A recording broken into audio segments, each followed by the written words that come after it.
It's universally known that Black Sabbath are the forefathers and pioneers to that of heavy metal. So much so that when you look at the history books into the origins of heavy metal, Black Sabbath are usually labeled as the first ever heavy metal band. For most of the accounts who look within the timeline of heavy metal, the debut full-length album by Black Sabbath is mostly viewed as year zero for the style of music. Considering that this album was released in the year 1970, and you look at all of the attributes of it, such as Tony Iommi's guitar playing that's super loud, dense, and massive, to Ozzy Osbourne's singing that's very hypnotic yet morbid, to Bill Ward's drum performance that's super pulverizing, to Geezer Butler's bass playing that's very fuzzy and super dense yet has a lot of groove to it, it's absolutely justified to view this as the first heavy metal album.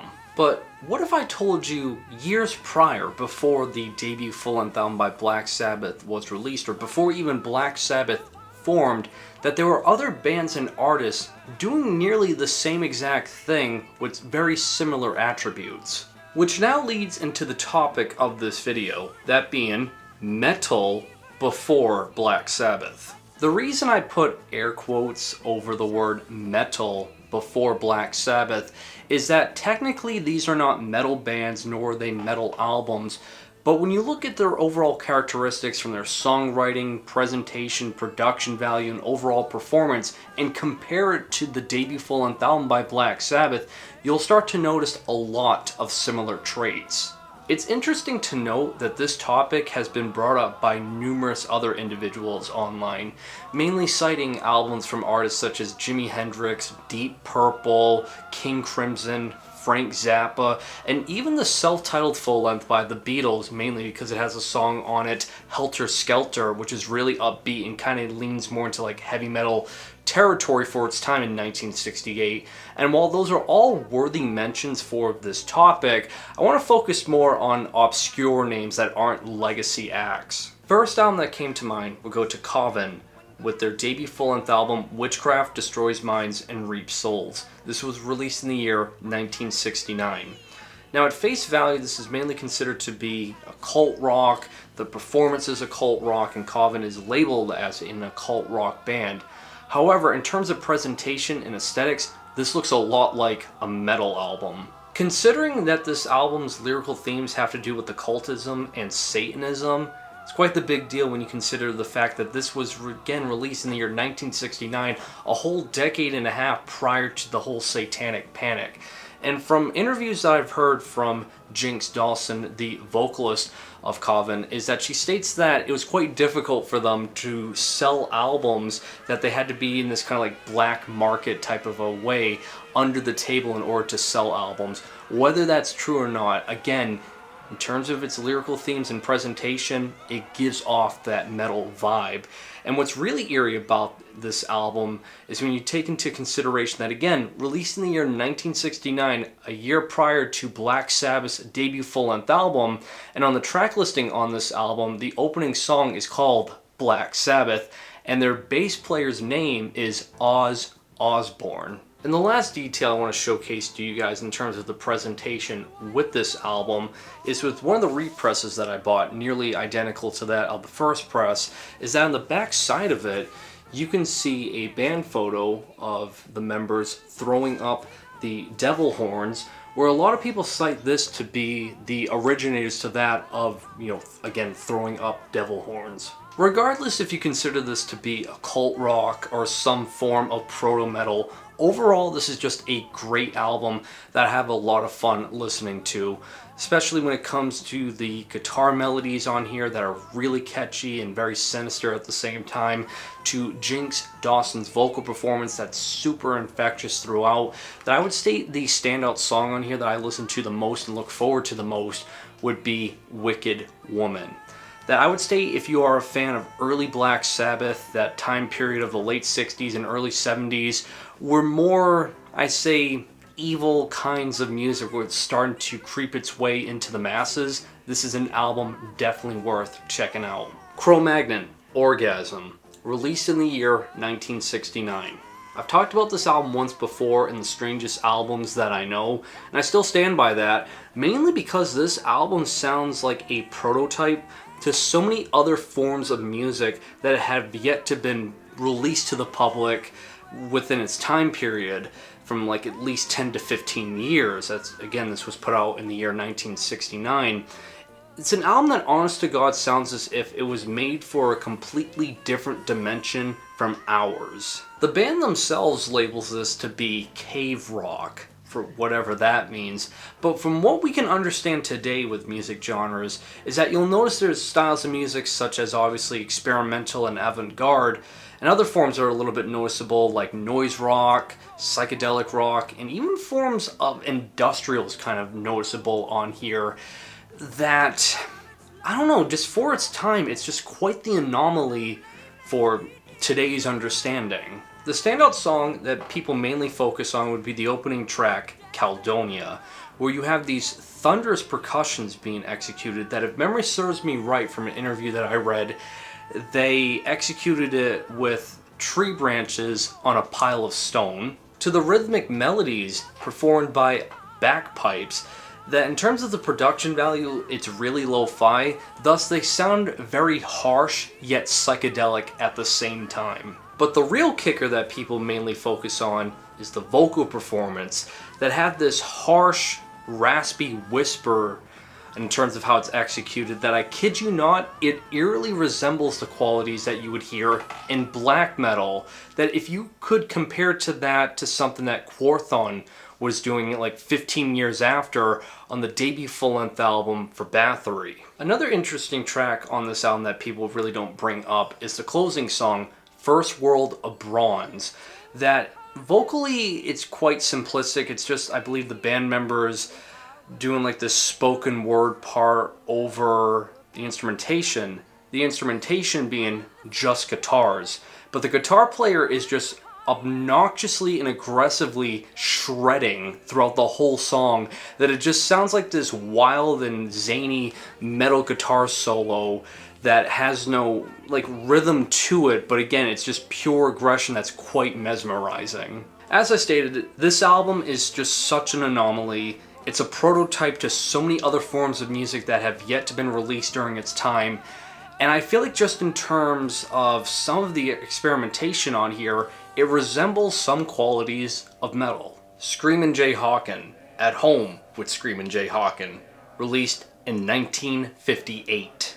This is more of a blues album, but what makes this count for this video is that Screamin Jay Hawkin, when it comes to the idea of shock rock, he is the innovator and pioneer to this style of music, influencing such musicians like Alice Cooper, Black Sabbath, and Glenn Danzig, just to name a few. This album, and Jay Hawkins himself, is mainly known for the song I Put a Spell on You, which even the music video for it is quite the eye-opener, considering that it was done in the 50s, yet this looks like stuff in terms of aesthetics and presentation and costume designs that a lot of goth rock and punk bands like even the Misfits would adapt decades later.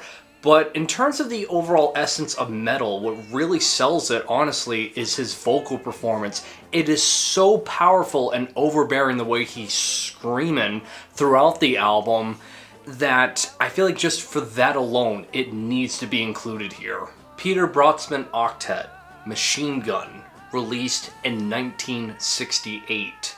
This is an album played in the style of avant-garde free jazz, but done in the most chaotic and barbaric ways possible. The instrumentation featured on this album would be bass, drums, piano, saxophone, all done, as I stated, in the most chaotic ways possible, that it just spirals out of control. Especially the percussions on this album, they are just executed with just such aggression and have just such density to it that it sounds equivalent to that to a bomb going off. In terms of energy and song structure, this is just very heavy, chaotic free jazz that sounds like something John Zorn would have done like 20 years later with his bands such as Naked City and Painkiller. Blue Cheer, Vincebus Eruptum, released in 1968. One of the many psychedelic rock bands that were coming forth during the late 60s,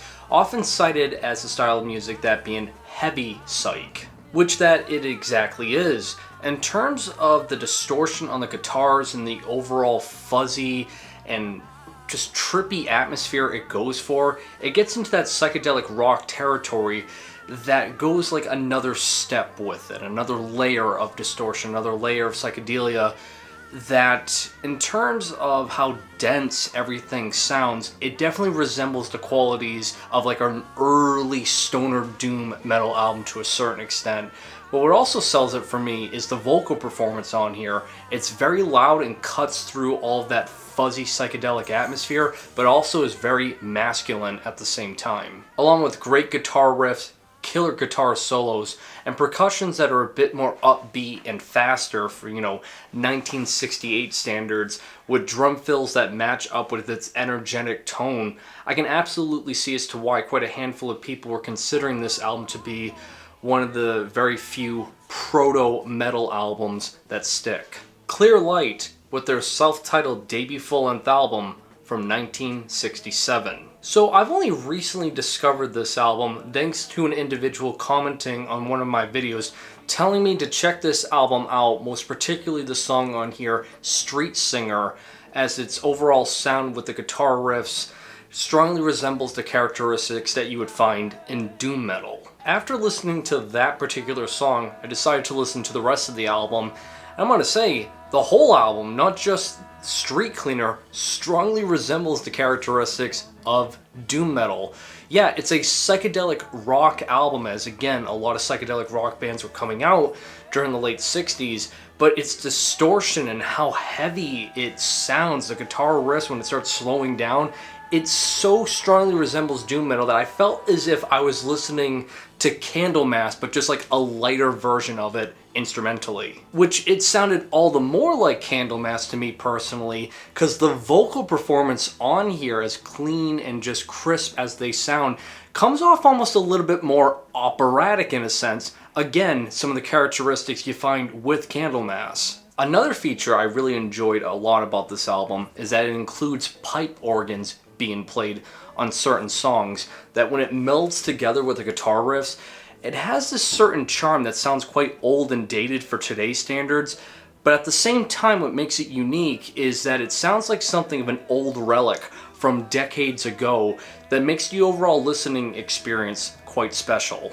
But I can't stress it enough here that if you want a lighter prototype version of Candlemass, definitely check this out. The Sonics. Here Are the Sonics, released in 1965. An essential when it comes to garage rock and one of the forerunners to that of proto-punk, the Sonics' debut full-length album may not be that heavy sounding compared to some of the other albums I've talked about thus far, but in terms of the, high energy that you would expect from a metal album and the overall songwriting, at least again with how upbeat it is, it kind of resembles those qualities to a certain extent. But overall, this is just a really good, catchy, kind of like, again, garage rock, proto-punk album that has more of like this bluesy type of tone with how some of the instrumentation's done on here, especially since it features a saxophone being played throughout some of the songs. That, again, as I stated, it's not necessarily heavy, but it's very energetic. Swamp Rats, with their single Psycho, released in 1966. Just like the Sonics, Swamp Rats were a garage rock, proto-punk band that started emerging during the mid-60s, who were even a little bit influenced by the Sonics. So much so that on their debut release, this being the single Psycho, they did a cover of the Sonics song Psycho, along with a cover of the Beatles, that being Here, There, Everywhere.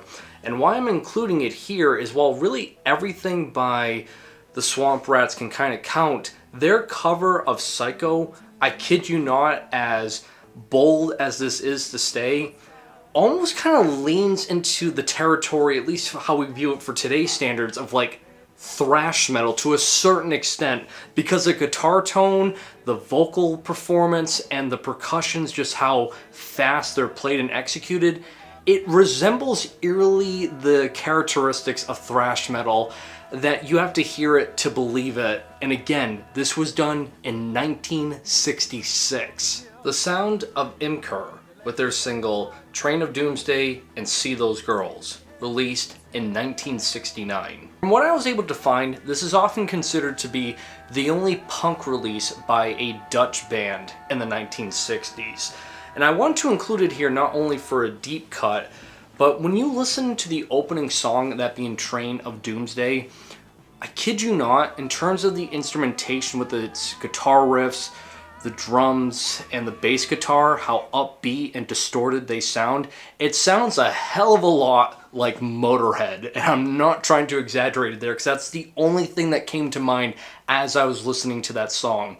The only thing that takes it away from being like outright heavy metal is that vocally it kind of leans more into psychedelic rock territory, so that's really the only thing holding it back. But seriously, if you want like a 1969 version of Motorhead, it sounds a hell of a lot like it. The Nihilist Spasm Band, no record, released in 1968.